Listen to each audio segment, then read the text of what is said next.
It all started in this little coffee spot in downtown Chicago, Urban Brew, where folks from all walks grabbed their caffeine-fixed suits rushing to meetings, and people like me, scrubbing floors after dark, just trying to sneak in a moment of normalcy. I was Elena Ramirez, 28, bone-tired from an overnight shift at some high-rise, uniform still smelling like bleach, with my last $3 crumpled in my pocket for that one Friday treat. A plain black coffee to pretend life wasn't kicking my ass. But then this guy in line ahead, ragged coat, unkempt beard, pulls out a card that gets declined loudly. Like the barista wanted everyone to hear, and the laughter starts rippling through the crowd. These polished types snickering like poverty's some joke they don't have to worry about catching. I couldn't just stand there, My heart kinda cracked seeing him shrink, shoulders hunching like he was trying to disappear, so I stepped up, slid my money across the counter, said, "I'll cover his coffee and muffin, add mine too."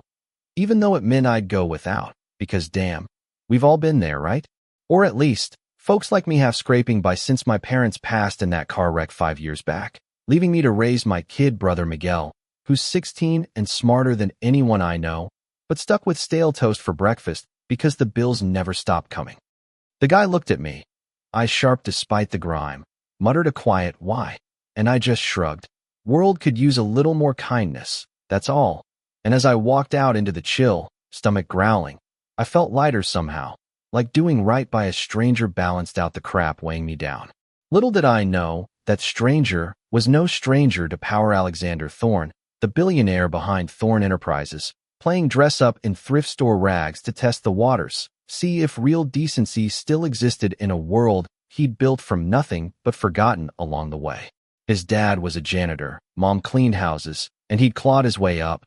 But lately, board meetings felt hollow, all talk of optimizing labor, like people were numbers to crunch, not families like mine, barely holding on. So he started this experiment, wandering the streets, slipping into his own buildings at night. And after that coffee moment, he had his assistant Marcus dig into my life-perfect attendance at my cleaning gig. Except those 2 days when Miguel had pneumonia. Our rundown apartment in the South Side, where the elevators always busted, Miguel's dreams of coding club crushed by a $300 fee we couldn't swing. That night, pushing my mop through the empty halls of the Lawson Tower, one of my regular spots, I hear footsteps, turn, and there's him again, looking even more out of place in the fluorescent glow. "You," I said, surprised, and he spun some tale about security letting him crash there for warmth. No trouble. We talked, his voice gravelly at first, but slipping into something smoother as he asked about my day, why I'd helped him. "Name's Alex," he said, shaking my hand firmer than you'd expect, and I spilled a bit about Miguel fighting with our ancient laptop that finally gave up the ghost, about putting my teaching degree on hold to keep us afloat, about how the rich folks whose offices I cleaned never saw me as more than the help. He listened, really listened, eyes locking on mine like I mattered, and when I mentioned Miguel's coding passion, he went quiet, then said, "Sounds like a kid with real fire, and let the world snuff it out." Over the next weeks, it became this weird routine. He'd show up during my shifts. We'd chat in the break room over vending machine crap, him sharing stories of bad investments that tanked his life, me opening up about the ache of playing mom and dad to Miguel, the sting when kids at his school mocked his taped-up sneakers.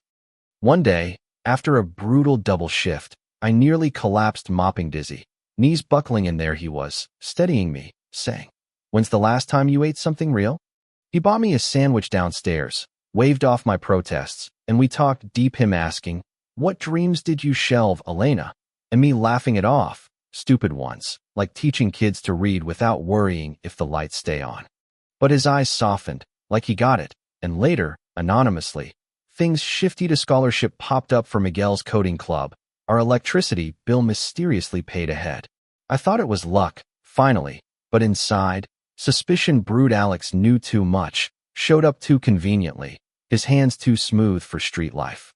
Then came the reassignment to Thorne Enterprises' gleaming headquarters, this towering beast of glass and steel where the lobby alone screamed money. "Better pay," they said, but the crew there eyed me like an intruder, Supervisor Carl sneering. "Someone pulled strings for you, huh? Don't screw it up." Nights blurred into tests I didn't know were tests, envelopes of cash lost in offices, executives like Victor Lang, the slick VP gunning for the top, offering bribes to snoop on files, his eyes lingering too long as he said, "Anything you need, Elena, just ask." I turned it all down, stomach twisting at how they saw me as buyable. But Alex kept appearing, our talks turning raw. Defended Miguel at school, when some rich kid's parents tried to get him expelled after a fight over bullying, standing tall in that principal's office, voice booming. What kind of man raises a son to mock poverty? Character isn't cash, folks, it's choices. Miguel adored him, dragging him home to show code sketches, and I'd watch. Heartwarming despite the nagging doubt. But doubt exploded one shift, overhearing bored whispers about the CEO going soft, dressing like a bum to push worker reforms, costing millions. Pieces clicked. Alex's access, his smarts, those eyes matching the portraits in the lobby. Confrontation hit in a staff meeting, Carl accusing me of spying. Then the door swings open, and there he is, clean-shaven, suited up, Alexander Thorne in the flesh, firing Carl on the spot for corruption, announcing changes. Fair wages, respect for the invisible like me. The room spun as I stormed to his penthouse office, fury boiling. "You lied, played me like some experiment." He paced, voice cracking. "It started that way. Elenato, remember my roots, see the rot in my own company, but You reminded me what real wealth is, kindness without strings. I fell for you, the real you." Hurt sliced deep, betrayal from the one person who'd made me feel seen. But his confession hung there, raw, as he admitted watching me on cameras, pulling strings for Miguel, all to test character while rediscovering his own. The backlash hit like a storm leaks to the press, headlines screaming, "Billionaire's obsession with janitor," grainy footage of our moments twisted into scandal, reporters swarming our apartment, Miguel egged at school by kids calling us gold diggers. Victor Lang cornered me in a boardroom ambush, flanked by suits, smirking. "Testify against Thorne is stalking, manipulation, and will pay you enough to vanish quietly, or watch his reforms tank, hurting every worker like you." Motive clear, Victor's old money resentment, seeing Thorne's rise from nothing as a threat, plotting a takeover to gut costs, line his pockets with competitor bribes. I agonized bills mocking me from the drawer, Miguel's tears over the humiliation, but when Thorne showed up at my door that night, pleading, "Let me fix this, withdraw if it saves you," I snapped. "Fight. Alex, fight for the changes, for people like us, or you're no better than them." Next morning, heart pounding, I marched into that boardroom with Miguel, cameras flashing below, hooked the room with. I met a man who needed help, paid for his coffee because decency shouldn't cost extra, but he was your CEO, testing us all. Victor pounced. Deception. Instability. But I countered, voice steady. He lied. Yan, it hurt, but he also saw my brother's genius, stood against bullies with power, reminded me dignity's free. "You, Victor? You're the one selling out for greed."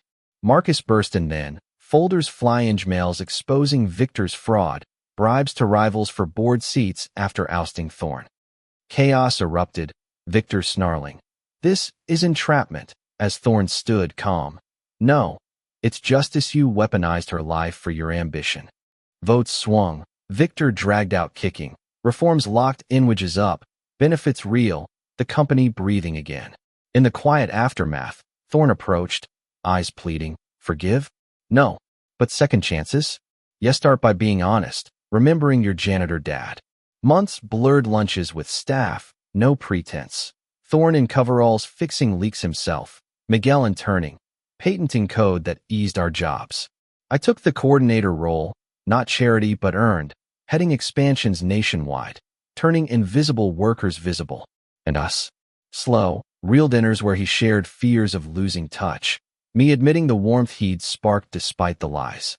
A year on, at our first Dignity Gala ballroom packed with janitors and tuxes, Miguel beaming from MIT scouts, I stood podium side with him, whispering, "We changed it all with $3 and truth."